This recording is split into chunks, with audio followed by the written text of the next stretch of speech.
Doctor TS. Shyamkumar, താങ്കൾക്ക് ഇക്കാര്യത്തിൽ BJP-യുടെ ഇക്കാര്യത്തിലുള്ള അറിവ് കാണുമ്പോൾ ഇക്കാര്യത്തിൽ കേരളം ഇത് കൂടുതൽ ചർച്ച ചെയ്യണമെന്നും ഇതിൻ്റെ അർത്ഥം കൂടുതൽ മനസ്സിലാക്കേണ്ടതുണ്ട് എന്നും തോന്നുന്നുണ്ടോ? എന്താണത്?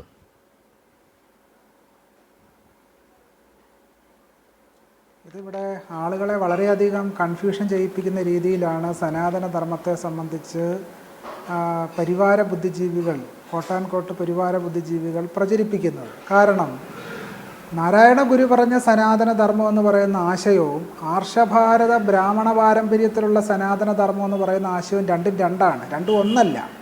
നാരായണ ഗുരുസ്വാമികൾ ശാശ്വതവും സനാതനവുമായ മാനവികമായ മൂല്യങ്ങളെപ്പറ്റിയാണ് സനാതനം എന്ന വാക്കുകൊണ്ട് അർത്ഥമാക്കിയത്. പക്ഷേ അതേസമയം ഇവിടെ തന്നെ സൂചിപ്പിച്ചാൽ ഉപനിഷത്തുക്കൾ തൊട്ടങ്ങ് തുടങ്ങുകയാണ് ഈ സനാതന ധർമ്മത്തിൻ്റെ പാരമ്പര്യം എന്ന് പറഞ്ഞില്ലേ. എന്താണ് ഉപനിഷത്തിൽ പറയുന്ന സനാതന പാരമ്പര്യം? ഉപനിഷത്ത് എന്താണ് പറയുന്നത്? ഞാനിവിടെ തൈത്തരീയോപനിഷത്ത് ഒന്ന് ഉദ്ധരിക്കാം. തൈത്തരീയോപനിഷത്തിൽ പറയുന്ന ഒരു കാര്യമുണ്ട്. തൈത്തരീയോപനിഷത്തിൽ പറയും, ഞങ്ങളെക്കാൾ ശ്രേഷ്ഠന്മാരായ ബ്രാഹ്മണർ വരുമ്പോൾ അവർക്ക് ആസനം മുതലായത് നൽകി അവരുടെ ക്ഷീണം തീർക്കാൻ സഹായിക്കണം. നോ ഇതരാണി ഏകേ ച അസ്മാത് ശ്രേയാംസോ ബ്രാഹ്മണാഹ തേഷാം ത്വയ ആസനേന പ്രശ്വസിതവ്യം എന്ന് തൈത്തരീയോപനിഷത്തിൽ പറയും. എന്ന് വെച്ചാൽ മനുഷ്യർക്കിടയിൽ തുല്യതയില്ല, ബ്രാഹ്മണരെ മാത്രം ശ്രേഷ്ഠരായി കാണുന്ന ഒരു പാരമ്പര്യമാണ് തൈത്തരീയോപനിഷത്തിൽ പറയുന്നത്. തത്വമസി പറയുന്ന ചാന്തോക്യോപനിഷത്തിലാണ് ചണ്ടാളന്മാർ യാഗശാലയിൽ പ്രവേശിപ്പിക്കാൻ പാടില്ല എന്ന് പറയുന്നത്. തത്വമസി പറയുന്ന ചാന്തോക്യോപനിഷത്തിൽ തന്നെയാണ്. അപ്പോൾ ഉപനിഷത്തിൽ അങ്ങ് തുടങ്ങുകയാണെന്നൊക്കെ പറയുമ്പോൾ ഉപനിഷത്തിൽ എന്താണ് പറയുന്നത്? ബൃഹദാരണ്യകോപനിഷത്തിൽ ബ്രഹ്മം എന്ന് പറയുന്ന സങ്കല്പം വ്യാഖ്യാനിക്കുമ്പോൾ ശങ്കരാചാര്യർ പറയുന്നത് ബ്രാഹ്മണ സ്വരൂപമാണ് ബ്രഹ്മം എന്നാണ് പറയുന്നത്. അപ്പോൾ ഒരു പ്രത്യേകമായ ഒരു ഒരു ജാതി ബ്രാഹ്മണനെ ബ്രഹ്മത്തിൻ്റെ സ്വരൂപമായി ബൃഹദാരണ്യകോപനിഷത്തിൻ്റെ ഭാഷ്യത്തിൽ ശങ്കരാചാര്യർ വ്യാഖ്യാനിക്കുന്നു.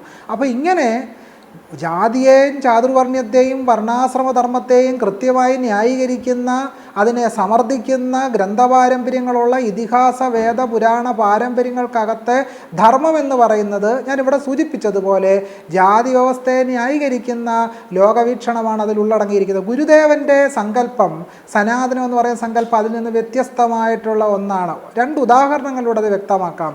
1925 CV കുഞ്ഞിരാമനുമായിട്ടുള്ള സംഭാഷണത്തിൽ നാരായണ ഗുരുസ്വാമികൾ പറഞ്ഞു സനാതന മൂല്യങ്ങളെപ്പറ്റി. എന്താണ് ആ സനാതന മൂല്യങ്ങൾ? ആ സനാതന മൂല്യങ്ങൾ സ്നേഹവും സാഹോദര്യവുമാണ്. ക്രിസ്തുമതത്തിൻ്റെ സാരം സ്നേഹമാണെന്നും മുഹമ്മദ് മതത്തിൻ്റെ സാരം സാഹോദര്യമാണെന്നും സ്നേഹമില്ലാതെ സാഹോദര്യമോ സാഹോദര്യമില്ലാതെ സ്നേഹമോ നിലനിൽക്കുന്നില്ല എന്നും മഹാനായ പത്രാധിപർ CV കുഞ്ഞിരാമനോട് സാക്ഷാൽ നാരായണ ഗുരുസ്വാമികൾ പറഞ്ഞു. രണ്ടാമത് അദ്ദേഹം സനാതനം തന്നെയല്ല, ഈ സംഭാഷണത്തിൽ തന്നെ അദ്ദേഹം പറയുന്നൊരു കാര്യമുണ്ട്. സനാതന ധർമ്മങ്ങൾ തുല്യപ്രധാനങ്ങളാണ്. ഏതൊക്കെയാണ് ഈ തുല്യപ്രധാനങ്ങളാണെന്ന് പറയുന്നത്? മുഹമ്മദ് മതവും ക്രിസ്തു മതവും ഏതൊക്കെ ധർമ്മപാരമ്പര്യങ്ങളുണ്ടോ ഇതൊക്കെ തുല്യമാണെന്നാണ് പറയുന്നത്. അല്ലാതെ കോട്ടാൻകോട്ട് ഹിന്ദുമതത്തിന് സവിശേഷ പ്രാധാന്യമൊന്നുമില്ല. എല്ലാ മതങ്ങളും തുല്യമാണ്. അതിലൊക്കെ തന്നെ സനാതനമായ ശാശ്വതമായ മനുഷ്യ നന്മയ്ക്ക് ഉതകുന്ന ഒരു മൂല്യമുണ്ട് എന്നും അത് സ്നേഹവും സാഹോദര്യവും സമത്വവുമാണ് എന്ന് ഗുരുസ്വാമികൾ പറഞ്ഞു വെച്ചു. രണ്ടാമത് അദ്ദേഹം പള്ളാത്തുരുത്തിയിൽ വെച്ചിട്ടാണ് സനാതന ധർമ്മം എന്ന വാക്ക് ഉപയോഗിക്കുന്നത്. അവിടെ സനാതന ധർമ്മം എന്നല്ല ഉപയോഗിക്കുന്നത്, സനാതന ധർമ്മങ്ങൾ എന്നാണ് ഉപയോഗിക്കുന്നത്. ബഹുവചനത്തിലാണ് പറയുന്നത്, ഏകവചനത്തിലല്ല, ബഹുവചനത്തിലാണത് സൂചിപ്പിക്കുന്നത്. അവിടെ പറയുന്നത് ഇങ്ങനെയാണ്: ഒരു ജാതി, ഒരു മതം, ഒരു ദൈവം, മനുഷ്യന് എന്ന സനാതന ധർമ്മങ്ങൾ എന്നാണ് സൂചിപ്പിക്കുന്നത്. നോക്കൂ, നമ്മൾ വേദം എടുക്കുക, ഇതിഹാസങ്ങൾ എടുക്കുക, പുരാണങ്ങൾ എടുക്കുക, അതിലെവിടെയാണ് ഒരു ജാതിയാണെന്ന് പറയുന്നത്? ഒരു ജാതി എന്ന് പറയുന്ന ആശയം നമുക്ക് ഇതിഹാസങ്ങളിലോ പുരാണങ്ങളിലോ എവിടെയെങ്കിലും ഒരു ജാതി എന്ന് പറയുന്നൊരു ആശയമുണ്ടോ? മനുഷ്യാണ മനുഷ്യത്വം ജാതിഹി എന്ന് പറഞ്ഞത് നാരായണ ഗുരുസ്വാമികളാണ്. ആരു നീ എന്ന് കേൾക്കണ്ട, നേരു മെയ് തന്നെ ചൊൽകയാൽ എന്ന് പറഞ്ഞത് നാരായണ ഗുരുസ്വാമികൾ. അതിനു മുമ്പ് ഈ പറയുന്ന ഇതിഹാസ പുരാണങ്ങളും ഋഗ്വേദവും യജുർവേദവും സാമവേദവും അഥർവവേദവും എഴുതിക്കൂട്ടിയ ഒരു മഹർഷിമാരും പറഞ്ഞില്ല മനുഷ്യരെല്ലാം ഒന്നാണെന്ന് പറഞ്ഞില്ല. പറഞ്ഞതാരാണ്? നാരായണ ഗുരുസ്വാമികളാണ്. മനുഷ്യരെല്ലാം ഒന്നാണ്, മനുഷ്യാണ മനുഷ്യത്വം ജാതിഹി എന്ന് പറഞ്ഞത് നാരായണ ഗുരുസ്വാമികളാണ്. അപ്പോൾ ഒരു മതം എന്ന് പറഞ്ഞാൽ എന്താണ്? അത് CV കുഞ്ഞിരാമനുമായിട്ടുള്ള സംഭാഷണത്തിൽ ഏകമതം, അത് മാനവധർമ്മം എന്ന് പറയുന്ന ഒരാശയം എന്ന് തന്നെ പറയുന്നുണ്ട്. തന്നെയല്ല 25-ലെ സംഭാഷണത്തിൽ ഗുരുസ്വാമികൾ ഒരു കാര്യം കൂടെ എടുത്തു പറയുന്നുണ്ട്. ഹിന്ദു മതമെന്നൊരു മതമേ ഇല്ലല്ലോ എന്ന് പറയുന്നുണ്ട്. അതിൻ്റെ അർത്ഥം എന്താണ്? സനാതന ധർമ്മം എന്ന് പറയുന്നത് ഈസിക്കൽ ടു, അല്ലെങ്കിൽ സനാതന ധർമ്മം സമ ഹിന്ദു മതം എന്നുള്ള ഒരു ലോജിക്കിലേക്കാണ് ഇപ്പോൾ കാര്യങ്ങൾ ചർച്ച പോകുന്നത്. യഥാർത്ഥത്തിൽ നാരായണ ഗുരുസ്വാമികൾ അങ്ങനെ ഉദ്ദേശിച്ചിട്ടേ ഇല്ല. തന്നെയല്ല 1916-ൽ അദ്ദേഹം ഒരു വിളംബരം പുറപ്പെടുവിക്കുന്നുണ്ട്. ആ വിളംബരത്തിൻ്റെ അർത്ഥം എന്താണ്? ആ വിളംബരത്തിൽ എന്താണ് ഗുരുദേവൻ പറഞ്ഞത്?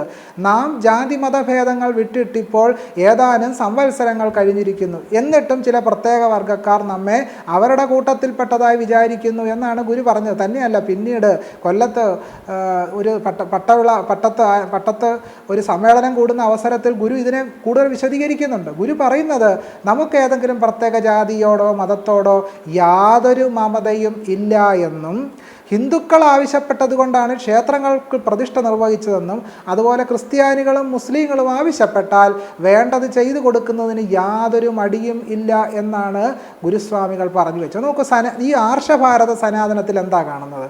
ദളിതരെയും ആദിവാസികളെയും പിന്നോക്ക ജനതയെയും ക്രൂരമായി അകറ്റി നിർത്തുന്ന വ്യവസ്ഥാക്രമമായ വർണ്ണാശ്രമ ധർമ്മമാണ് ഈ പാരമ്പര്യത്തിലുള്ളത്. പക്ഷേ ഗുരുവിൻ്റെ പാരമ്പര്യം എന്നാണ്? ഗുരുവിൻ്റെ പാരമ്പര്യം എല്ലാവരും ഉൾക്കൊള്ളുന്ന പാരമ്പര്യമാണ്.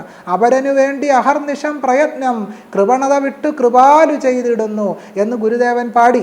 ഗുരുദേവൻ ആത്മബോധ ശതകത്തിൽ എഴുതി. അതുകൂടാതെ പറയുകയാണെങ്കിൽ ഇപ്പോ കെ സോമൻ പറഞ്ഞ ഒരു സനാതന മതമുണ്ടല്ലോ, സനാതന ധർമ്മം, ശ്രീനാരായണ ഗുരുദേവന്റെ സനാതന ധർമ്മം. ആ സനാതന ധർമ്മം അല്ല ഈ കെ സോമൻ ഉദ്ദേശിക്കുന്നത്, അല്ലെങ്കിൽ നമ്മൾ ഈ പറയുന്ന ഹിന്ദുമതം എന്ന് തന്നെയല്ലേ എൻ്റെ അർത്ഥം? ഇല്ല, ഗുരു സനാതനം എന്ന് ഉദ്ദേശിച്ചത് ശാശ്വതമായ മാനവിക മൂല്യങ്ങളായ സ്നേഹത്തെയും സാഹോദര്യത്തെയുമാണ്, സമത്വത്തെയുമാണ് ഗുരു ഉദ്ദേശിച്ചത്. പക്ഷേ ഇവർ പറയുന്ന സനാതന ധർമ്മത്തിൽ എന്ത് സാഹോദര്യമാണുള്ളത്? എന്ത് സമത്വമാണുള്ളത്? ഡോക്ടർ ബി ആർ അംബേദ്കർ പറഞ്ഞല്ലോ, ഹിന്ദു ധർമ്മത്തെ പരിശോധിക്കാൻ ഞാൻ സമത്വത്തെ ഒരു മാനദണ്ഡമാക്കുന്നു, ഞാൻ സാഹോദര്യത്തെ ഒരു മാനദണ്ഡമാക്കുന്നു. ഹിന്ദുമതത്തിൻ്റെ പാരമ്പര്യങ്ങളെ പരിശോധിക്കാൻ ഞാൻ നീതിയെ ഒരു മാനദണ്ഡമാക്കുന്നു എന്ന് ഡോക്ടർ ബി ആർ അംബേദ്കർ പറയുന്നുണ്ട്. തന്നെയല്ല, ഒന്ന് ശ്രദ്ധിച്ചാൽ അറിയാം, പൊതുവെ സനാതന ധർമ്മം എന്നിങ്ങനെ വെറുതെ ഇങ്ങനെ പറയുകയല്ല, ഇവർ ഏതെങ്കിലും ഒരു നിർവചനം അതിന് പറയുന്നുണ്ട്. എന്തുകൊണ്ടാണ് ഇവർ സനാതന ധർമ്മത്തിന് നിർവചനം പറയാത്തത്? എന്തുകൊണ്ട് സനാതന ധർമ്മം എന്ന് പറയുന്നത് എന്താണെന്ന് എന്തുകൊണ്ടാണ് ഇവർ വിശദീകരിക്കാത്തത്? സനാതന ധർമ്മത്തെപ്പറ്റി ഏത് ഗ്രന്ഥത്തിലാണ് പറയുന്നത് എന്ന് എന്തുകൊണ്ടാണ് ഇവർ വിശദീകരിക്കാത്തത്? അപ്പോൾ ഇവർക്ക് ഇതിനെ സംബന്ധിച്ച് യാതൊരു കൃത്യതയോ വ്യക്തതയോ ഇല്ല. കാരണം വ്യക്തമായി പറഞ്ഞാൽ ഇവർ ഉദ്ദേശിക്കുന്ന സനാതന ധർമ്മം ചാതുർവർണ്ണയവും ജാതി വ്യവസ്ഥയുമാണ് എന്ന് നാട്ടുകാർക്ക് മൊത്തം വളരെ വ്യക്തമായിട്ട് മനസ്സിലാകും. അതുകൊണ്ട് ആർക്കും മനസ്സിലാകാതിരിക്കാൻ വേണ്ടി ഇങ്ങനെ വിപുലമായ ഒരു തലത്തിൽ ഈ ഒരു ആകാശ കുസുമം എന്നൊക്കെ സംസ്കൃതത്തിലൊരു ചൊല്ലുണ്ട്. അതുപോലെ ആർക്കും അറിയാൻ വയ്യാത്ത രീതിയിൽ, ആളുകളെ പറ്റിക്കുന്ന രീതിയിൽ, പരിഹസിക്കുന്ന രീതിയിൽ, എളിഭ്യരാക്കുന്ന രീതിയിലാണ് ഈ സനാതന ധർമ്മം എന്ന് പറയുന്ന സംഗതിയെപ്പറ്റി പറയുന്നത്.